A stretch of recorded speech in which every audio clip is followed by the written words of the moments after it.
Kumain na si Negra. Si Tote wala pa ngayon. Mamaya pa yan si Tote, pero may nakatira akong pagkain sa kanya. Kasi tatlo silang stray dog at saka isang pusa. Yan. Ubusin mo yan, mama. Si mama dog yan eh. Si Brownie ayan, oh. Tulog na. Nakahiga. Sarap buhay, oh ba? Ikaw ah. Ha. Pag sinama kita, maliligo ka. Hindi pwedeng hindi. Si mama dog. Ayan po guys. Yung mga pinapakain ko na kawawang stray dog, iniwan ng amo nila. Matagal ko na ito pinakakain. Simula pa ito nung last March. Ang taon na ngayon. Ayan. Kaya isa rin ito sa kung ano yung natatanggap kong blessing.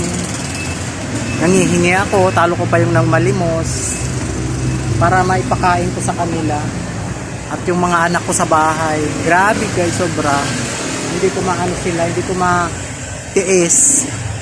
Kahit pag wala akong pasok, hinahatidan talaga yan. Hinahatidan talaga sila. Tatlo yan, si Tote wala. Mamaya pa yun. Pag wala akong pasok, hindi akong trabaho, hinahatidan yan sila. Ang problema ko ngayong April, kasi hanggang April na lang ako dito. Isasara na yung parlor. Hindi ko alam kung saan ko sila kukunin, dadalhin. Gusto ko man sila isama pero wala akong paglalagyan. Gusto ko talaga sila kunin kasi parang na-attach na ako sa mga ito eh. Gusto ko sila kunin. Yung bahay namin sa Pasay, hindi pa naman tapos. Nagpapasalamat din ako sa tumulong. May mga tao talagang mababait din.